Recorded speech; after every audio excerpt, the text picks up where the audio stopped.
course, there's no words in the English language to describe what has happened to our people, and what is still happening to our people. Let's be real. Um, but I had to, at one point, tap into and be okay with of saying that I am a descendant of an enslaved African, because for us to have endured that, I mean, that was something for me to be proud of. Like, take it as, listen, we are a resilient, mighty people. To have and still be here after all that we endured, and we still endure. You don't need to bypass that. Even, I know you didn't want to, deal with the fact that we were enslaved, to the point that you just stayed in that narrative of how do they feel about us? I don't care what they feel about me. Just don't get in my way. Don't disrespect me. Don't kick me. Don't knock me down. Don't get in block my, don't block my progress.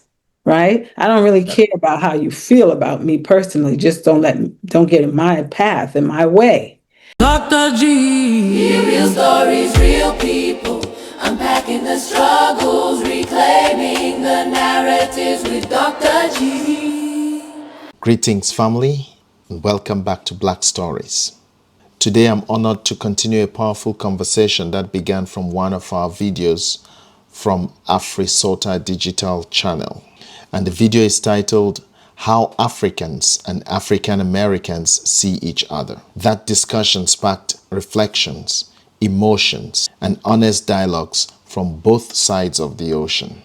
And joining me today is Sister Regina, a proud African American storyteller and creator of the Eye of the Coconut Shell YouTube channel. After watching the video, she reached out to share her thoughts and her heart. And so today we're coming together in that story of truth, healing, and Ubuntu. I am because we are. Join the conversation. Drop your comments below. Let me know your struggle. Let me know your thoughts. What will unity look like to you? Unity. Well, we got to first be free. We got to first be free enough to be who we are. I think once we could find out who we are, then we could even, we won't be able to see unity until we know who we are. Because we're so busy, like you said, pointing the finger and thinking this one is better than the other, which is just saddens me, because it means that, the division, the divisive tool is still working. But as far as unity, what does it look like? Us being able to celebrate one another, celebrate our differences, right? Respect each other, respect our differences. Not trying to say mine's is better than yours. And it has to, you have to see each other as we're just like one long chain connected. We are, even if we believe that we're not connected. We're even connected to white people, right? We're connected to Asians, all of them. We're all connected. Sure. But we got a lot of repair work. We have to repair, heal, repair, forgive, and then, but we have to get to know each other. We have to want, like you said, but getting to know each other is not thinking that we're so different from one another, right? We have certain things that is very different. Yeah, the being with my husband is like, okay, yeah, I have been around Caribbean people and stuff like that, and been around African people, but marrying someone on the continent, yeah, the cultures are different. Certain things, yeah. America and Africa are two different places, and they can look at America different, like a certain way, but we have to be willing, intentional about getting to know one another, and that's how, and teach each other. We have so much to teach each other. It's so much for us to partake of. If we could just move beyond this divisive lie. Because it was just a tool to keep us from coming together and building. But like you said, what if we didn't have these limitations and we had no obstacles? And we never got tainted by the colonizers. They never even touched us. You imagine what kind of people we would be? I mean, the gifts that we will really be able to bring to the world, because we've come here to bring something to the world. That's why we were Sure. born. We came here with gifts, Hmm. and a lot of the gifts have not been able to be delivered. Sure. So that to me, I say the world should be angry. The whole world should be angry, right? But I think we're at a time now where people are realizing, those who have got the veil off their eyes and their spirit realize they've been lied to. Hmm. So now it's time for you to learn the truth Hmm. about yourself and grow in love. And when you love yourself, then you could see other people, and then you can embrace other people. And then Definitely. judgment goes down. And then all of those things just go away. But you got to start with yourself first. So unity to me, that's first you gotta grow in love. For unity, I can't say I just want to see one person, one people together, because people think unity is just gonna be a whole big black family reunion. Yeah. Uh-uh. No. It's gonna No. be very colorful. Yeah. It's And gonna that be is very colorful. It's not gonna be just African people, right? yeah. And that is the richness in what we bring to the table. Our differences is our wealth. It's our wealth. Think about us coming from the continents. Think about our brothers here in the United States. Think about our brothers in the Caribbean. Think about our brothers and sisters in Latin America. What other group of people have this huge, vast global diversity? Just think about it. Yes. Not diversity because they traveled for some tourist thing and then they stayed. No, this is their, that's where they are. That is what they have as their culture. That is what they have built from the ground up as culture. So you go to the Caribbean, you meet black people there. This is their place. This is their culture. This is how they do it there. There is not something they are trying to adapt to. No, that is them. You go to the continent, that is what they are. You go to Latin America, the black people who are there, that is what they have built. That is the culture they have created. Yes. You know, you go to come to the United States, this is the culture that has been built. This is the culture that they believe in. And so if you look at Africa, look at Africans, you know, it's the most diversely cultural group of people. But guess what? That diversity is often translated to division, to difference. It's not diversity, it's not a unifying diversity. It's always a divisive diversity. And we must be able to learn to bring the richness of all the corners that we are on the same table and say, hey, what do we do? Where do we go from here? This is where we were 400, 500 years ago. This is where we are now. Where do we go from here? My kid is going to be in the same school like your kid. This is home for them. They meet their brothers and sisters. They grow up together just like we were in schools. And what do we want them to take from there? What do we want them to, how do we want them to see each other when they grow up? How do we want them to relate? Because they are going to live in this same country, and if they continue to be they versus us, that's exactly how the system will continue to press us down. I just think that's just something where there will always be those challenges, but we know there's something that has happened to us that we cannot deny. Yeah. So even with all of there's always going to be one trying to be domineering over another. There's still a dynamic. There's still something we cannot deny is this happened to us, African Yeah. people, that Yeah. we can't escape it. We Sure. can't act like it didn't happen.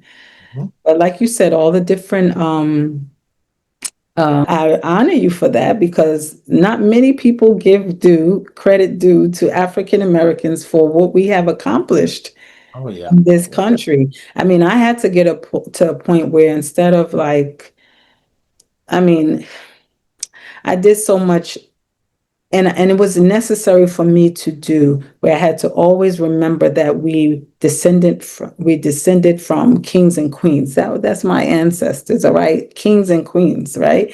And there was a point where I just felt like there was a lot of us who was still, I said, stuck on the plantation, the pain that happened on the plantation to that point. Like it was, of course, it was brutal. Of course, there's no words in the English language to describe what has happened to our people and what is still happening to our people. Let's be Mhm. real. Um, but I had to at one point tap into and be okay with of saying that I am a descendant of an enslaved African. Because for us to have endured that, I mean, that was something for me to be proud of. Like take it as, listen, we are a resilient, mighty people Mhm. to have and still be here after all that we endured and we still endure. You don't need to bypass that. Even I know you didn't want to, deal with the fact that we were enslaved to the point that you just stayed in that narrative of how do they feel about us? I don't care what they feel about me. Just don't get in my way. Don't disrespect me. Don't kick me. Don't knock me down. Don't get in block my, don't block my progress, right? I don't really Yeah. care about how you feel about me personally. Just don't get in my path, in my way. But that's how I feel. So I'm not trying to figure out what folks thinking about me when I come in a room or when when I'm in white spaces. So that's what I want us to get to a point where we're not feeling like they, those white people, and you're so afraid to show up as Mm. yourself, and you want to That's it. change yourself because you care about what they think to the point that no, you gotta be okay with who you are because everyone already knows who you are. Yeah. They know who And you are. I call it code switching. You know, in my book, I call it code switching. There's a certain way you laugh when you are in certain spaces. There's a certain way you have to speak when you're in certain spaces. We all do it a We little. are tired. We are tired of trying to keep up. Just be. Yes, yes, Just be. You know, there's a certain way you have to dress to look corporate. No. yes. Be. The We are tired. jacket. So Yeah. So, if you would want our viewers, our family members to take one inspiration from this conversation, what will it be? I would like it to be many meetings of this kind. I would like to see this bridge just come together and just extend like limitless, like just come meet, allow yourself to have relationships with people that you would not have normally tried to have relationships with. Mm.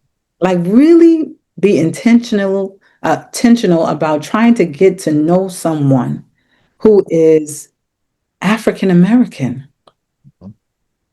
And they don't even have to be like me. They don't just allow you open your mind up when you meet someone who's African American and don't don't separate yourself. Don't try to find your group of people.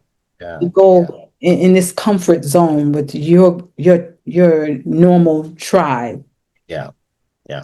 Go sit with some African Americans and be intentional Mhm. about forming relationships with them because you've been lied to. Yeah. You've been That's true. lied to. Mhm. But also get to know other people from, like, say, the Mhm. Caribbean brothers and sisters, Yeah. Latin American brothers and sisters. Definitely.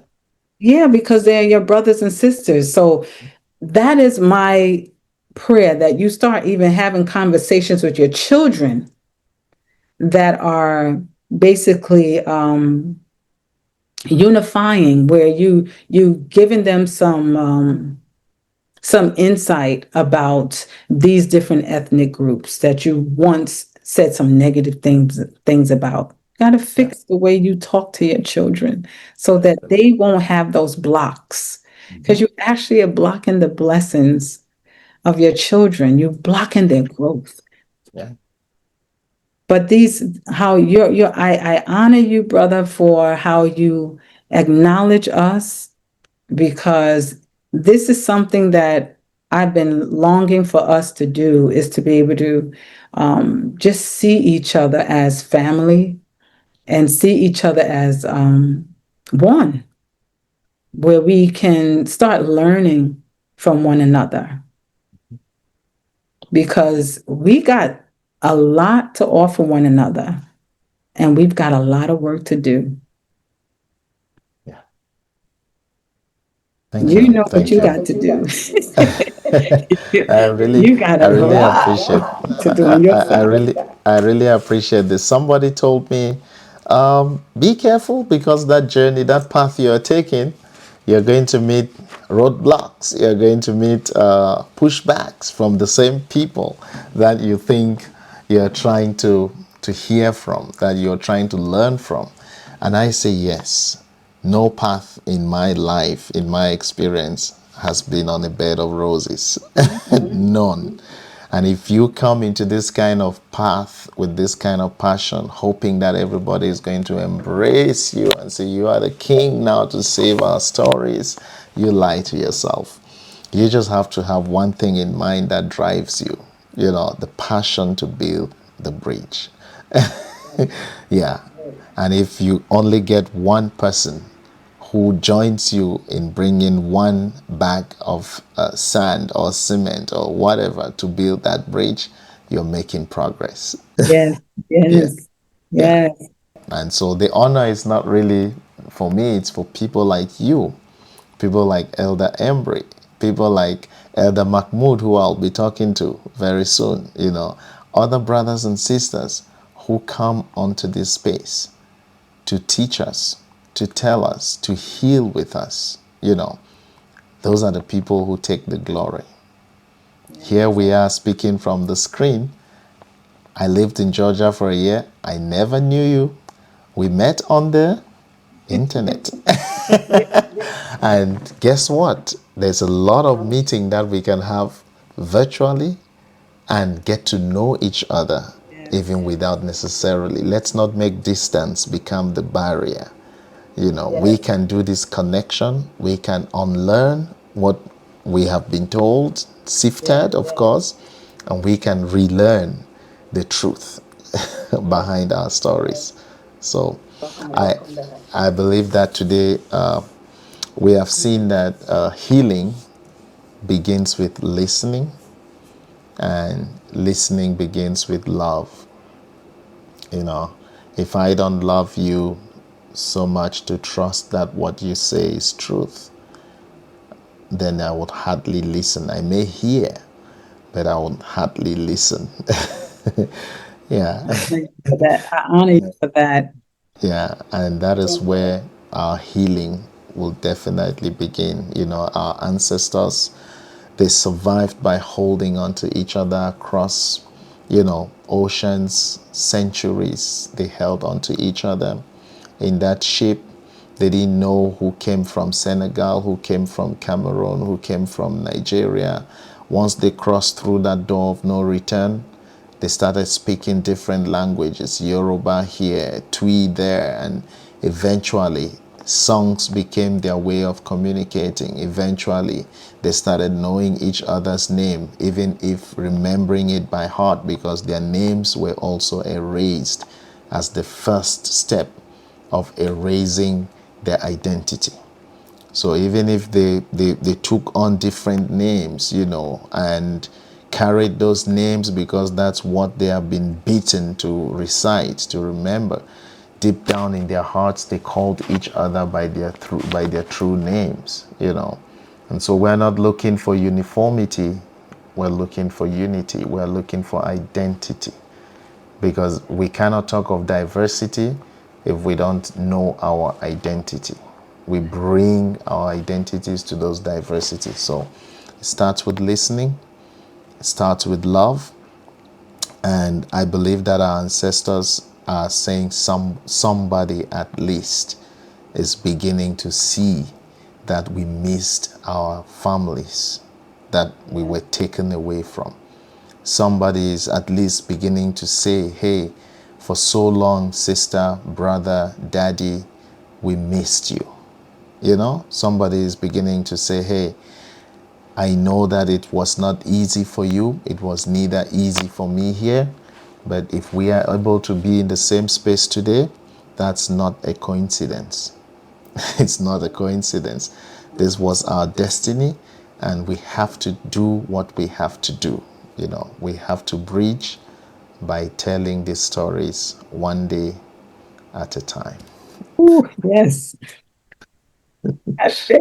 So thank you so much, sister. I'm so honored. Thank you, Yeah. brother. Dr. Jee. Real stories, real people, unpacking the struggles, reclaiming the narratives with Dr. Jee.